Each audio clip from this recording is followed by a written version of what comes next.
Voy a hablar de la lingüística y del nacionalismo lingüístico español. Y entonces voy a intentar mostrar cómo los tópicos fundamentales del nacionalismo lingüístico español, que es algo que está presente de modo continuo, constante, en los medios de comunicación estatales y en los discursos de muchísimas personalidades de mucho prestigio en la actualidad, pues cómo esos conceptos o mitos del nacionalismo lingüístico español son absolutamente desmentidos por la ciencia lingüística. De modo que utilizaré la lingüística, aunque no voy a explicar conceptos de teoría lingüística aquí, pero sí que voy a decir aquellos puntos que la lingüística, que con la lingüística en la mano, por ponerla en algún sitio o en la cabeza, se pueden decir que son absolutamente falsos. Y por tanto que superior de carácter internacional. Bien. Lo que voy a hacer es ilustrar esto con dos publicaciones. Una es de un arquitecto, Antonio Lamela, y es un libro que se llama Del idioma español y de su futuro. Y otro es un libro de Irene Lozano, se llama Lenguas en guerra, publicado en Espasa en 2005. Aquí, me interesa, se ve como uno de los objetivos del nacionalismo lingüístico español es eliminar la lengua propia, es decir, la lengua catalana o la lengua vasca o la lengua gallega, como característica de la nación concreta. Privar, por decirlo así, en busca del ideal teórico idiomático, lengua oficial y lenguas cooficiales. Aquí tenemos otra de las trampas lingüísticas. Cooficial es un adjetivo simétrico. No hay lengua oficial y lengua cooficial. Las dos o las tres o las 25 lenguas oficiales son cooficiales todas. No vale decir que una es oficial y otra es cooficial. Cooficial son las dos. Bien. Castellano, lengua de certeza y entendimiento. Fijémonos en lo que dice Lozano. Visto con nuestros ojos de hoy, resulta difícil entender lo que significó ese temprano patrón, se refiere al castellano, que otorgó certezas a los hablantes. Pero resultó crucial en un momento en que alrededor de él, es decir, alrededor del castellano, muchas evoluciones de lenguas vulgares titubeaban. Es decir, los hablantes de aragonés titubeaban, los hablantes catalanes titubeaban y los castellanos eran ciertos en su... Esto es un disparate, pero es que el problema es que esto lo dice Menéndez Pidal, también, en una obra muy importante, Orígenes del Español, que es una obra fundamental en la filología española. Y yo he de reconocer que yo leí esa obra cuando era estudiante en filología y me lo creí. Me lo creí. Y ningún profesor de los míos me dijo, oiga usted, esto que dice, bueno, esto ya se sabe, esto es nacionalismo, no sé qué, porque muchos hablan del nacionalismo de Menéndez Pidal, bueno, bien, pero a mí nadie me explicó esto. Han tenido que pasar muchos años para que me dé cuenta de esto. La verdad es que es terrible. Esto es terrible. Es horrible. Esto no puede volverse a repetir. Por eso estoy tan empeñado en dar que te pego hablando de esto todo el rato. Esa coine. Mito del español como lengua común. El español es la lengua común en España porque es la única lengua en la que todos los ciudadanos del Estado español pueden entenderse. Bien, esto no es verdad. Y no es verdad porque aquí hago un razonamiento que se refiere a lo siguiente. Vamos a ver. Durante siglos, los gallegohablantes o catalanohablantes no parece que hayan tenido grandes dificultades para entender a los castellanohablantes. No parece que hayan tenido grandes dificultades. Las razones son evidentes, y es que son lenguas romances, lenguas próximas, que además de ser próximas genéticamente, pues han estado en contacto durante siglos y entonces se han influido mutuamente. Por tanto, son lenguas análogas en muchos aspectos. ¿Por qué los castellanohablantes no entienden o no pueden ser capaces de entender el catalán o el gallego? Sí, la relación gallego-catalán y castellano es la misma en ambos casos. Claro, hay dos posibles teorías. Primera, los castellanohablantes están menos dotados que los catalanohablantes y gallegos para entender lenguas próximas. Estamos menos dotados, somos peores. Yo la niego totalmente porque creo que es racista, o sea, sencillamente. O sea, que los castellanohablantes estén menos dotados que los catalanohablantes para entender al catalán, pues me parece, y que sin embargo el catalán sí pueda entender con relativa facilidad, pero no de ahora, de siglos. El castellano, pues... otra posibilidad es que el castellano sea más fácil de entender que el catalán, lo cual es un absurdo total. No tiene el menor sentido. El castellano no es más fácil de entender que el catalán. Desde el punto de vista lingüístico no se puede justificar esto de ninguna manera. Es decir, que un catalano hablante hablando catalán no va a ser, un castellano hablante no lo va a poder entender. La única en la que todos nos podemos entender es el castellano, es decir, la dirección es solo una, la otra dirección está descartada. Pero esto no tiene sentido, es un absurdo. Dicho de otra manera, el catalán es tan válido para entenderse en Madrid como el castellano para entenderse en Cataluña. Exactamente igual de válido, ni más ni menos. Pero claro, aquí lengua común. ¿Qué dice Lamela? La razón por la que el español es oficialmente el idioma constitucional, a pesar de que se le domine castellano, es por ser lengua común de todo el territorio nacional de convivencia. El idioma español ha sido aceptado y adoptado en toda España como lengua común de convivencia desde la época medieval. Volvemos otra vez a lo mismo.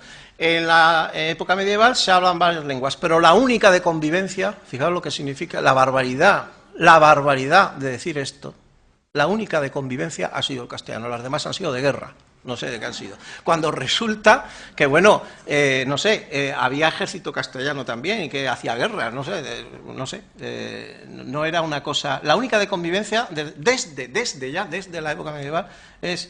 Esto puede parecer muy bonito, a los oídos de un castellano esto le puede parecer muy bonito, pero es un insulto a las demás lenguas de España, que no son de convivencia ya desde la Edad Media, nada menos.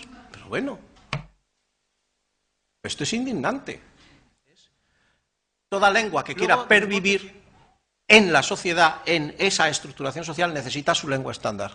Porque yo me meto con la lengua estándar, digo que es una lengua siempre artificial y además es irrealizable, no se puede hablar, pero lo digo del español. Si alguien me dice que el catalán estándar o el euskera estándar son artificiales, yo diré que sí, pero primero digo que el español estándar también es artificial, cosa que no sé qué decir, porque se dice que el español es natural y los artificiales son siempre los otros, ¿no? O sea, que el español sea obligatorio, que se tenga que estudiar obligatoriamente, incluso en Brasil, que es una lengua, un país donde no se ha hablado castellano nunca, ahí es obligatorio, les parece muy bien. Ahora, que, por ejemplo, el catalán sea obligatorio en Cataluña les va a parecer muy mal.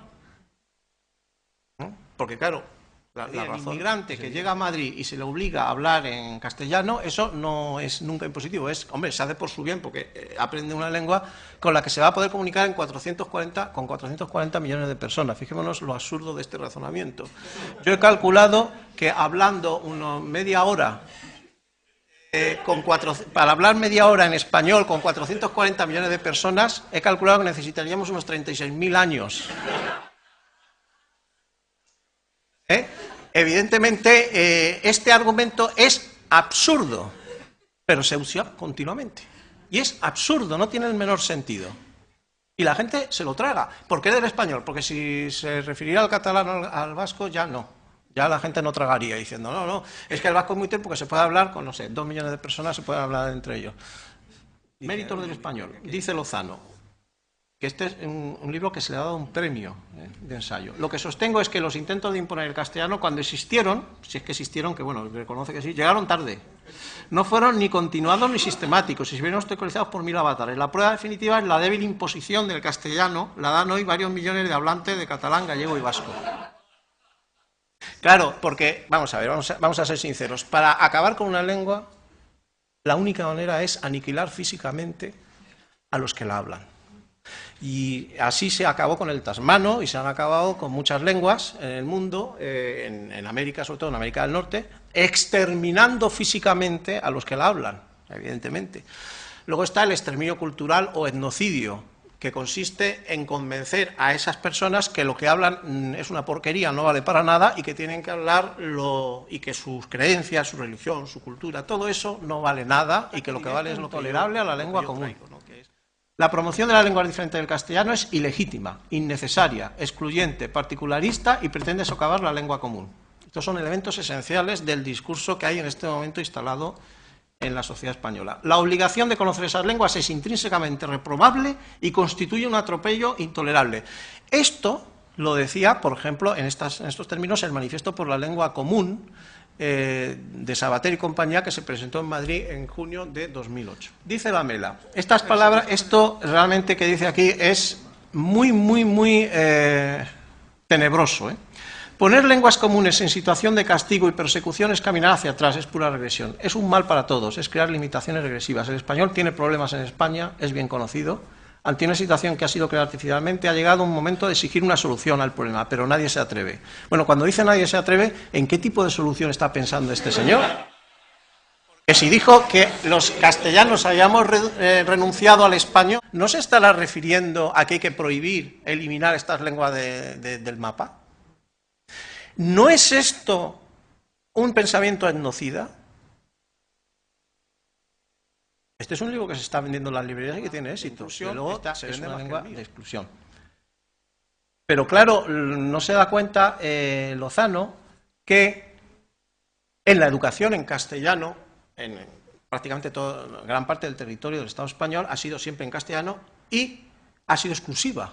Por tanto, también esa educación ha negado las otras lenguas. Es decir, que esto se aplica, pero no se aplica en el otro sentido, que es donde habría que aplicarlo. No se aplica ahí.